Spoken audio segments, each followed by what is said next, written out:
Somos Iglesia. La Iglesia es el nuevo pueblo de Dios, llamado a ser la luz del mundo y la sal de la tierra. En los vibrantes y vertiginosos tiempos de cambio que vivimos, los bautizados somos los testigos de la vida nueva, de justicia, de unidad y de paz que Cristo nos propone, por la fuerza de la fe luminosa, la esperanza inquebrantable y la caridad ardiente.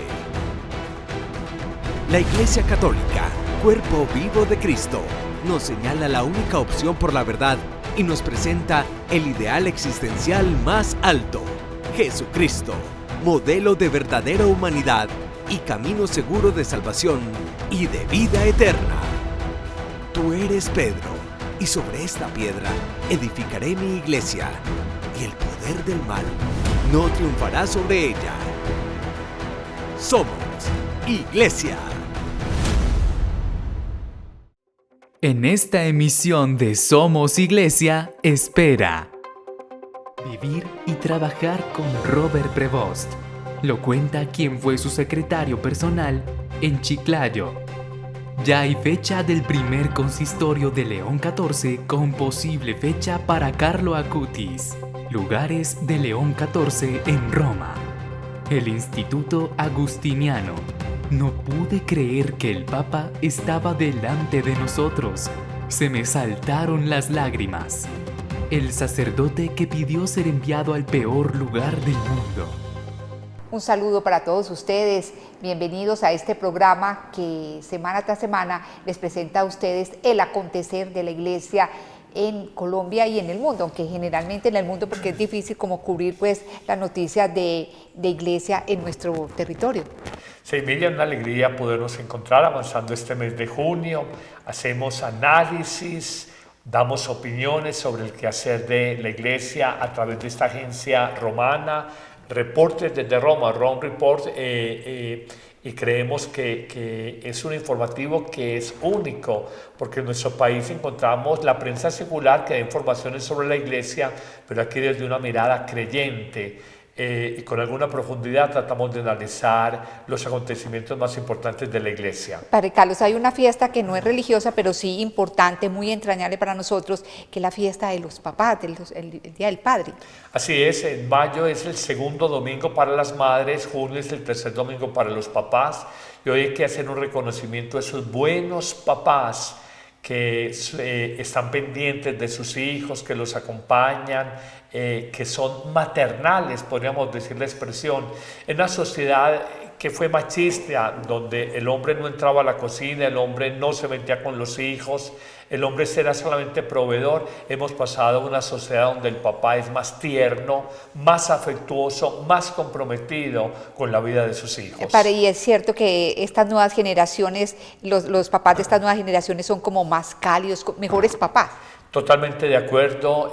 Conozco varios casos donde los papás son mucho, inclusive más maternales con sus hijos que las mismas mamás, que también hoy trabajan, están en el mundo de la empresa, en el sector privado, pero he visto papás supremamente maternales, de manera que no hablemos del papá irresponsable, el que abandonó, el que nunca estuvo, hablemos de ese buen papá que ha estado presente y ha sido cercano a la vida de sus hijos. Bueno, y vamos a iniciar este informativo conociendo al secretario privado del Papa León XIV, un peruano muy joven. Quienes lo llaman León XIV siempre le dijeron solo Prevost, y es difícil cambiar el nombre cuando ha sido su mano derecha. Es lo que le sucede al padre Jason, fue su secretario personal en Perú, quien le va a decir que hoy ese misionero estadounidense sería el Papa. Tengo el orgullo y la alegría de decir que soy del primer grupo de sacerdotes que él ordenó como obispo. Y además, después de ser ordenado sacerdote, él me llamó a trabajar con él como su secretario personal. Pero ¿cómo era Prevost en su diócesis? Jason lo tiene claro, lo define como un pastor que cuidó de su rebaño principal, que eran sus sacerdotes. Yo he tenido la oportunidad de verle, enfrentarse con personas que venían con acusaciones falsas, por ejemplo, o con acusaciones no suficientemente probadas, con algún testimonio fehaciente, y le he visto defender a sus sacerdotes y defenderlos con fuerza y defender la verdad hasta que no se diga lo contrario. Jason no solo trabajó 3 años con Prevost, también vivió con él y destaca del entonces obispo su espiritualidad. Encontraba cualquier mínimo momento para rezar. Rezaba con nosotros todos los momentos que se podía, en algún momento especial, para comer las comidas, y luego rezaba en silencio. Algunas veces yo le he visto caminar por fuera del obispado, iba a dar como una especie de paseo. Pero en el fondo, además del paseo, era la oración que él iba haciendo en esos momentos. Jason pudo reencontrarse con él pocos días después de convertirse en papa, y aunque para todos ya es León XIV, en el fondo él seguirá siendo siempre Robert Prevost. Muy joven y se ganó toda la confianza del nuevo pontífice, ¿no? Muy especial, yo creo que un sacerdote... El Papa fue obispo administrador primero en 2014, obispo de propiedad 2015, de manera que estamos hablando que si fue la primera promoción, no es un sacerdote con más de 10 años de ordenado. Si el promedio son 25 años, será un joven de 35 años, de una provincia relativamente pequeña, Chiclayo, allá en el norte del Perú, y llegar a ser secretario privado, secretario personal del Papa, es de verdad un privilegio y un servicio muy especial para la Iglesia. Por cierto, el Papa acaba de actualizar su DNI, ¿no? Del Perú. Así es, que es el equivalente a nuestra cédula de ciudadanía en Colombia, y muestra su gran amor por el pueblo peruano, siendo de nacionalidad americana. En Chicago, en los barrios pobres de Chicago, nació y se crió Mildred Martínez. Su madre fue una mujer muy de los grupos pastorales allá en la parroquia en Chicago, y luego pasaría aquí a Chiclayo, ya como obispo, y luego llamado por el Papa como prefecto del dicasterio para los obispos del mundo, y ahora salir hace un mes largo, salir como Papa. El secretario privado se refería a que el Papa León XIV fue, cuando era obispo, fue acusado de mantener silencio frente a abusos sexuales de algunos sacerdotes, pero es algo que no se ha probado, ¿no? Sí, sabemos que el tema de los abusos sexuales se volvió un caballito de batalla de los eternos anticlericales, una verdadera cacería de brujas, en donde de manera muy hábil utilizan personas, bien porque les ofrecen dinero y dicen van a ganar dinero con la Iglesia, pidiendo una demanda, bien por odio a la Iglesia, porque son personas que han salido resentidas de pronto de seminarios o de comunidades, o bien porque manipulan terceras personas. Y hoy el mecanismo es muy fácil. Presentan ante una fiscalía de un país una denuncia que la puede formular cualquier persona, y la quieren dar como una condena cierta, y olvidan establecer que hay 3 diferencias centrales. Denuncias hay millones cada día en América Latina de robos, de violencia intrafamiliar, de lo que sea. Una cosa es una denuncia. Tú vas a una fiscalía y dices declaro esta situación, eso es una denuncia. Y hábilmente algunos perseguidores dentro de la Iglesia la han utilizado para presentarla como trofeo periodístico, trofeo mediático, para decir, mire, esta persona es culpable, tiene una denuncia en fiscalía. Hoy se instrumentaliza la justicia para dañar a una persona. Entonces, lo primero, la denuncia la puede hacer cualquiera y sigue siendo inocente. Luego viene una audiencia de acusación, por lo menos en nuestro sistema judicial colombiano, todavía sigue siendo inocente. Y finalmente la condena, que todavía puede ser inocente si la apelan la condena. Entonces tenemos que establecer muy claramente lo que es una denuncia, que muchas veces se utiliza maliciosa, engañosamente, para hacer creer que un sacerdote está condenado y demás. Otra cosa es la formulación de cargos o acusación, y finalmente la condena, que en algunos casos puede ser apelada y dar resultados inocentes. Y también hay un lenguaje muy malicioso cuando dicen víctima, victimario. No, usted es un denunciante, usted no es víctima, usted tiene que acreditar el carácter de víctima, y no puede decir de un sacerdote que es victimario, es denunciado, pero todavía no es victimario, usted no ha acreditado ese carácter. Esto lo decimos porque hoy hay una tremenda manipulación en la opinión pública, y la gente no cae en la cuenta con sentido crítico de que hay maliciosos enemigos de la Iglesia que buscan deslegitimarla, desacreditarla, reconociendo que ha habido errores dentro de la Iglesia, pero reconociendo que hay muchos sacerdotes buenos, y pretenden presentar como condenada a una persona que simplemente ha sido denunciada y a veces por una tercera persona hace la denuncia que ha sido instrumentalizada o lo hace buscando ganancias económicas. Exactamente, ¿cuántos sacerdotes habrán sido víctimas de esto? Cambiándole de tema, padre, el Papa nombró recientemente un obispo para Colombia, ¿no?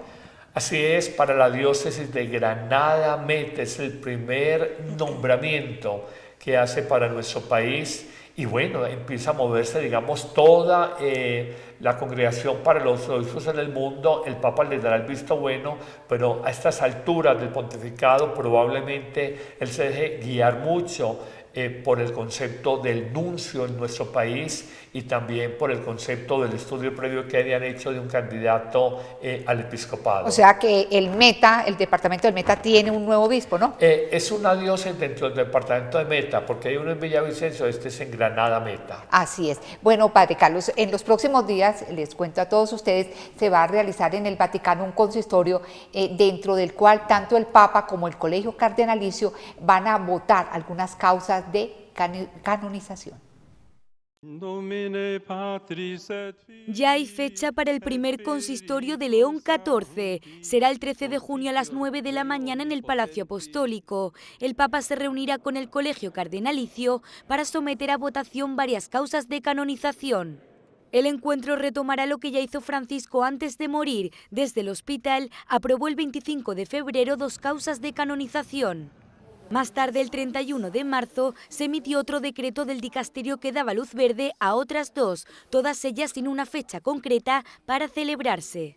Entre los que serán futuros santos, se espera que León XIV y los cardenales fijen la canonización de 2 venezolanos, José Gregorio Hernández, el médico de los pobres, y Carmen Rendiles, fundadora de las Siervas de Jesús en Venezuela.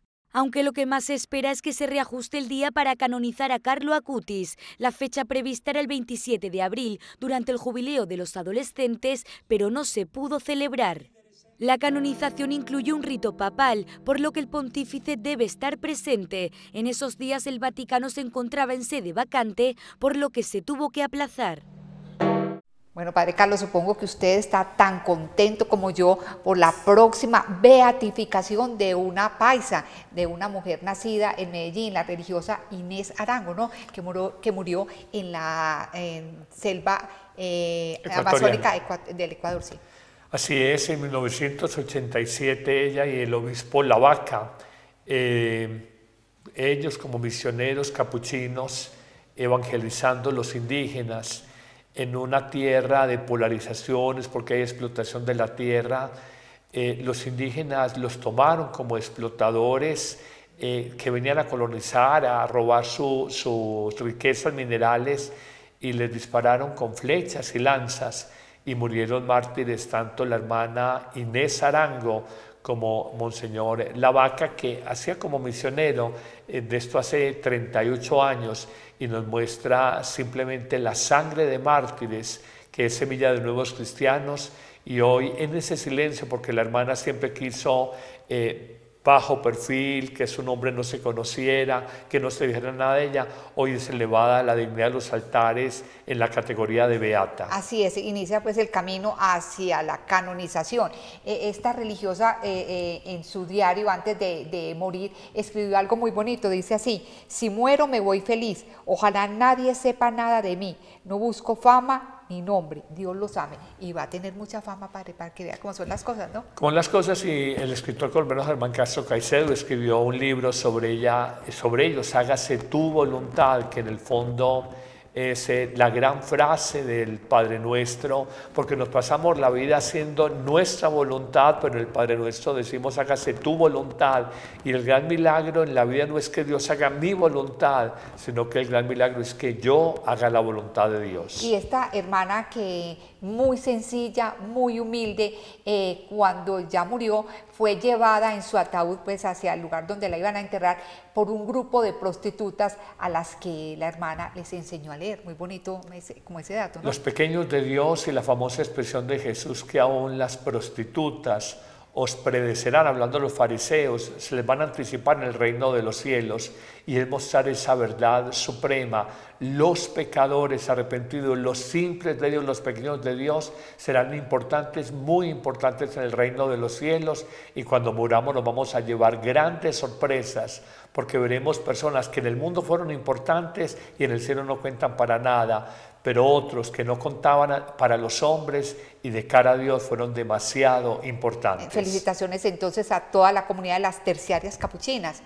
Deben estar pues de mucha fiesta, pues de plácemes. Imagínense la beatificación de una persona que fue miembro de esta comunidad. Y bueno, como estamos en la tarea de que ustedes conozcan muy bien al Papa León XIV, les vamos a presentar algunos lugares muy cercanos a él. Hoy concretamente el Instituto Agustiniano. A pocos pasos de la columnata que rodea la plaza de San Pedro se encuentra el Pontificio Instituto de los Agustinos en Roma, un lugar que desde el pasado jueves 8 de mayo desborda felicidad y orgullo. El cardenal Robert Prevost, ahora como Papa León XIV, pasó mucho tiempo junto a ellos. Allí fue prior general durante 12 años, desde 2001 hasta 2013. Para sus hermanos agustinos, la fumata blanca fue un gran motivo de celebración. Creo que la palabra que usaría es incrédula alegría. Mi corazón se llenó de tanta alegría cuando escuché Roberto Francisco. En ese momento supe de inmediato que se trataba de Prevost. Fue una alegría tan grande que me dejó sin aliento, como un suspiro que me quitó la respiración, y luego lágrimas de alegría. Estaba rodeado de desconocidos llorando de felicidad por mi hermano. Como cardenal, León XIV se dejó ver en numerosas ocasiones en el interior del Instituto Agustino. Quienes lo conocen de cerca destacan una cualidad que consideran esencial en su liderazgo: su estilo reflexivo y atento. Mi experiencia con él es que es un hombre que escucha. Reconoce la importancia de escuchar primero, luego de reflexionar y después actuar. Así que primero dice, hay que escuchar. ¿Qué está pasando? Escuchar, pensar y luego actuar. Y creo que eso lo llevará también a su pontificado. Farrell confirmó que León XIV tenía una muy buena relación con el Papa Francisco. Su historia en Roma comenzó hace varios años. La cercanía entre ambos se consolidó cuando Francisco, tras su elección en 2013, decidió confiarle un puesto clave en la curia romana. Desde 2014 también fue el Papa Francisco quien llamó al obispo Prevost de regreso a Roma para servir en el dicasterio para los obispos. Eran buenos amigos. Creo que la muerte del Papa Francisco, y la gente a veces no lo percibe, fue realmente una pérdida personal para el ahora Papa León. Era un amigo quien falleció. Dentro del instituto se encuentra un lugar que León solía frecuentar a menudo: las pistas de tenis. Resulta que el Papa es un gran jugador de tenis. De hecho, antes de que diera comienzo el conclave, el entonces cardenal Prevost estuvo aquí. Este fue su hogar durante 12 años. Tenemos una cancha de tenis en nuestros jardines. Cuando volvió a Roma, aunque ya no vivía aquí, seguía viniendo a rezar con nosotros todos los días, y al menos una vez por semana subía al jardín para jugar al tenis. Es un muy buen jugador. Juega por deporte, por salud, para aliviar el estrés, y también por el simple placer de jugar. Ahora, como Papa León XIV, su figura sigue presente entre los muros del instituto. Desde las oraciones compartidas hasta los partidos de tenis en el jardín, recuerdos de una etapa que marcó historia en esta comunidad. ¿Sí le quedará tiempo para jugar tenis, padre? Pero tiene el aspecto de una persona atlética. Ya uno lo ve, uno dice, pues dentro de lo que alcanza a percibir, ve que tenemos Papa todavía para buen rato. Primero soy un hombre muy sereno, muy tranquilo, porque es que es un peso sobrehumano el que han colocado sobre los hombros. Y segundo, si soy un hombre deportista, y del tenis, que es un deporte tan completo, piensa uno que le hará mucho bien a su salud. Son detalles de la vida personal en este Instituto Agustiniano o Agustino allá en Roma, y nos parece muy bonito como esa parte humana, no el rol del Papa que ahora aparece, que todos los reflectores del mundo están sobre él, es mostrar simplemente la figura humana del hombre, el deportista, el que escucha, el que conversa, el que reflexiona, el que luego actúa. y es muy bonito estos informes que nos presenta Rome Report. Por cierto, no es el primer papa que es deportista. En la historia hay muchos papas que practicaban el senderismo, por ejemplo Pío XI que subió el Mont Blanc, Juan Pablo II era muy deportista. Y le encantaba esquiar en la nieve, era un deportista consumado, y llegó muy joven, 58 años. Pues dice uno muy joven, para un papa sí lo es. Teniendo en cuenta que Francisco llegó de 76, Benedicto llegó de 78, 20 años mayor que Juan Pablo II, pero tal vez ese ser deportista le permitió ser papa por 26 años y medio. Y qué le iba a decir yo, y por ejemplo Juan Pablo II fue el primer papa en crear la oficina de la Iglesia y el deporte, o sea, darle mucha importancia al deporte en la vida de la Iglesia. Y recuerdo alguna catequesis de él sobre el deporte donde decía, fomentemos el deporte porque donde hay un joven en deporte no hay drogas, no se mete en pornografía, conoce lo que es trabajar en equipo, conoce lo que es compromiso, conoce lo que es responsabilidad, conoce lo que es disciplina. Entonces hablaba de valores muy evangélicos y no solamente humanos que están insertados en la práctica deportiva frecuente. Padre Carlos, muchos periodistas y muchas personas están asombradas con la, digamos, la capacidad de atraer que tiene el nuevo Papa. Mucha gente está acudiendo a sus catequesis, a las audiencias. Exacto, a las audiencias allá en el Vaticano, es increíble. Lo que pasa es que se ve un hombre sereno, se ve auténtico. Leyendo en el mundo digital en el que hoy se desenvuelve la humanidad, se dice que el éxito de un influenciador es su autenticidad.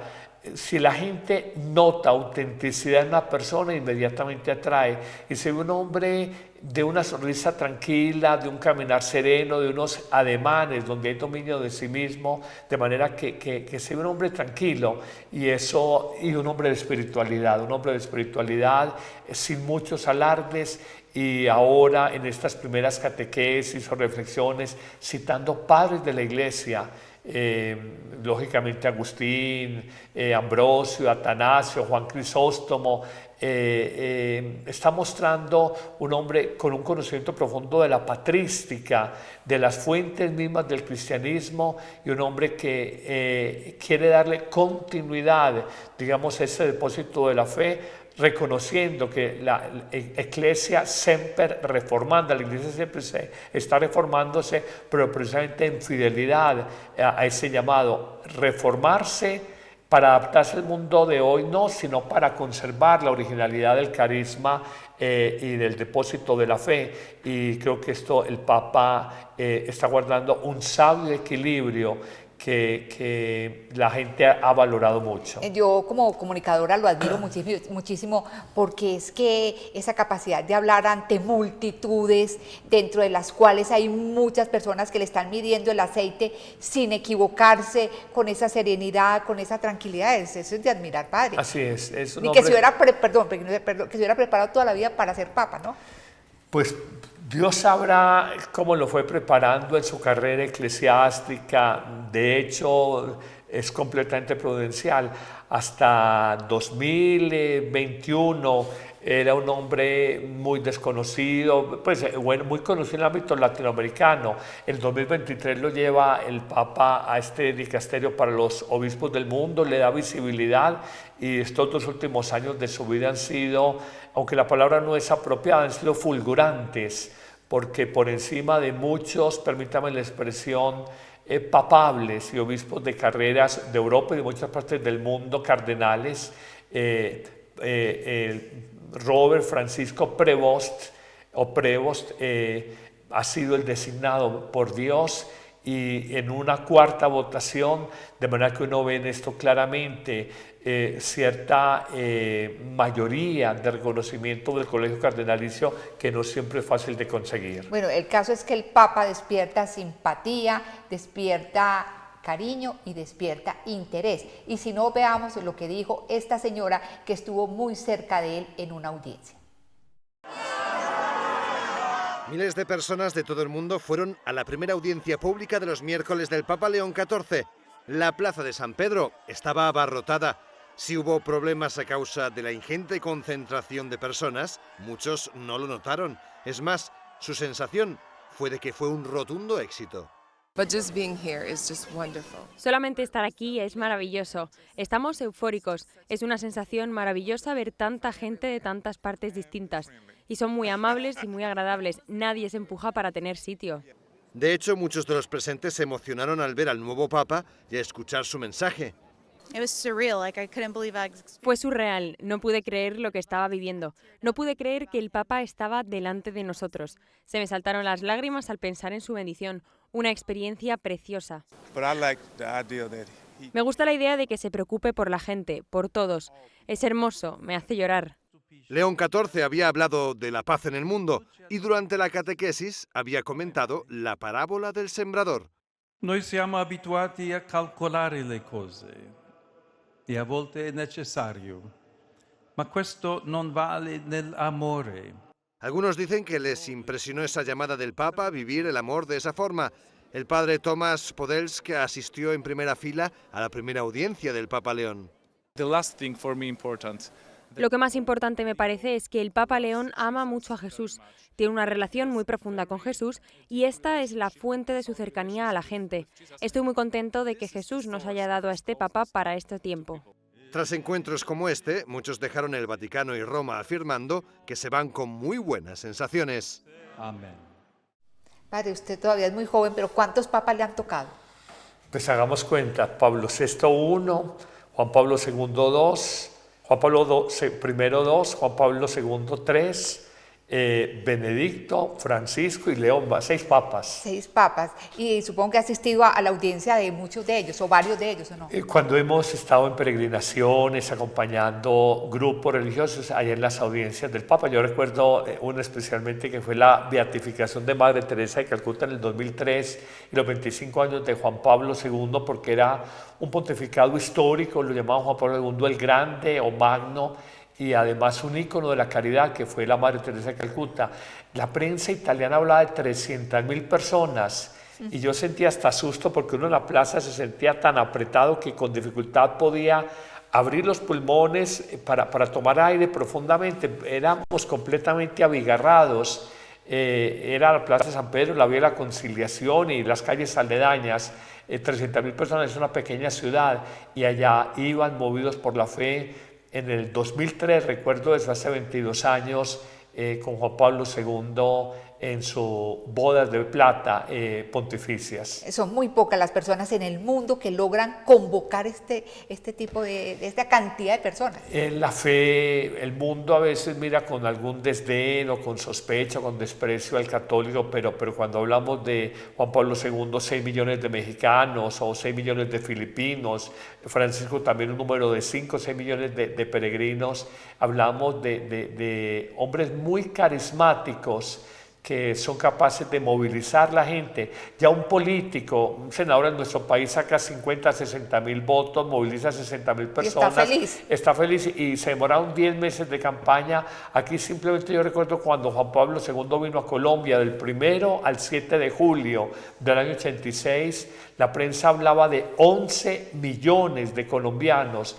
En la Colombia de esa época, hace 40 años, teníamos 22 millones, o sea, el 50% de la población salió a ver al Papa en las distintas ciudades de Colombia. Y cuando vino el Papa Juan Pablo II a Colombia, yo recuerdo que empresarios y gente de mucho dinero y demás, todos montados como las personas más sencillas en un bus para ir a verlo allá en el seminario. En el seminario que fue el encuentro con los intelectuales, el mundo académico, como también vimos 800.000 personas en el aeropuerto La Yarrera, que luego será el Aeroparque Juan Pablo II, y una, no recuerdo si fueron 92 o 94 ordenaciones sacerdotales, que fue una ceremonia muy impresionante. De hecho, todo esto fue moviéndome a mí. Yo nunca había pensado en ser sacerdote y la venida de Juan Pablo II fue preparando. Y yo decía, ¿qué tiene este hombre? Y simplemente reconocí algo, que él respondía a un hambre universal en la gente, el hambre de Dios, la sed de espiritualidad que hay en todo ser humano. Bueno, fabuloso pues que tengamos un Papa que está convocando a tantas y tantas personas. Pero bueno, ya cambiando de tema y para cerrar el programa les tenemos la sección Historias que Inspiran. Y hoy concretamente la de un sacerdote que pidió ser enviado al peor lugar del mundo. Las aldeas mundiales para niños, dirigidas por las Hermanas de la Caridad, se pueden encontrar en Brasil, Guatemala, Honduras, México, Filipinas o Tanzania. Su historia se remonta al 1957, cuando un sacerdote de 27 años de Washington pidió que le enviaran al peor lugar del mundo. En ese momento era Corea, donde la guerra civil había dejado a innumerables niños solos en las calles. Este sacerdote empezó a construir orfanatos, aldeas para niños, dirigía hospitales para tuberculosos, para leprosos, para huérfanos, construyó escuelas primarias en los barrios marginales, cambió el panorama de Corea y llevó la fe católica a personas cuyas vidas habían sido devastadas, y luego hizo lo mismo en Filipinas. Pero este sacerdote no se detuvo ahí. Ni siquiera la esclerosis lateral amiotrófica, una enfermedad incurable que afecta a las células nerviosas del cerebro y que provoca la pérdida del control muscular, pudo impedirle atender a algunas de las comunidades más marginadas del mundo.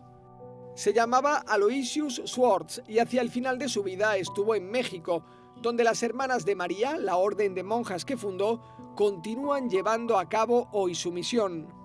Estas hermanas son intrépidas como su fundador. Se acercan a estas niñas y niños y les dicen: ven con nosotros a las aldeas para niños.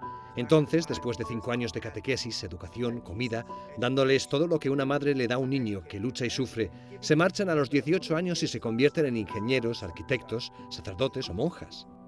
A Kevin Wells le inspiró tanto la vida de Aloysius Schwartz que escribió su biografía. La tituló Priest and Beggar, sacerdote y mendigo, y cuenta todo lo que hizo este sacerdote que podría convertirse en el primer santo de Washington. En 2015 el Papa lo declaró venerable, así que a este punto solo hace falta demostrar un milagro realizado por su intercesión para que pueda ser beatificado. Ojalá esta biografía sirva para eso, quizá para pedir la curación de enfermedades como el ELA. No existe un patrón de la enfermedad de Lou Gehrig. Debería ser Aloysius Schwartz. Aloysius Schwartz no dejó que nada le impidiera servir a los más pobres entre los pobres. Con su abnegación abrió un camino de caridad que todavía hoy siguen muchas personas. Sin lugar a dudas, vidas que inspiran, historias que inspiran. Ni siquiera la terrible ELA logró interponerse en su objetivo de ayudar a muchísimas personas. Muy impresionante el informe que muestran aquí de este padre Aloysius de Washington. Y cuando hablamos de la esclerosis lateral amiotrófica, recuerdo un compañero del colegio que me buscó, hablamos porque había desarrollado la ELA y a la postre lo mató, casado con 2 niñas, 2 hijas. Y qué impresionante ver una persona que más allá de la enfermedad, más allá de batallas y cómo el demonio se ensaña contra una persona que quiere hacer el bien y le busca la caída, cómo logra sobreponerse. Es un verdadero testimonio que inspira y que nos muestra a nosotros que cuando la fuerza del Espíritu prima en la vida del ser humano, las limitaciones son mentales y las limitaciones son emocionales, pero no hay límites para un hombre que está enamorado del Señor y enamorado del servicio. Exactamente, que tiene ese fuego interior tan alto. Padre Carlos, hoy ¿cuál sería el peor lugar del mundo? Si usted tuviera también la misma iniciativa. Pues yo no sé, Gaza me parece un lugar muy difícil para ejercer el ministerio. Afganistán me parece un lugar muy difícil. Nigeria, República Centroafricana, Sudán del Sur, que son países de mucha guerra. La guerra intimida. Yo estuve en un barrio en Medellín, en las comunas, donde en un año enterramos asesinados 89 jóvenes, 88 hombres y una mujer, en el año 1999. Yo recuerdo que la violencia lo marca a uno. Un solo año estuve allá y ver balaceras continuas por dominio de territorios en la comuna nororiental de Medellín, en esta parroquia, impresiona. Yo creo que la guerra siempre será un desafío para cualquier pastor de almas. Bueno, Padre Carlos, hemos llegado al final del programa. Sería muy bueno invitar a todos los televidentes para que compartan este programa, para que se lo reenvíen a través del WhatsApp, amigos, familiares, vecinos. Y saben que estamos en YouTube, en el canal personal, Padre Carlos Yepes, estamos también en Facebook y lo pueden ver también en el canal TV Familia. Bueno, muchísimas gracias, Padre, a usted por habernos acompañado, a ustedes que nos han acompañado, a Ron Reports, a Men Comunicaciones y aquí en el Control Master a Sebastián Henao y Adrián Maduro. Que estén muy bien. Señor los bendiga a todos.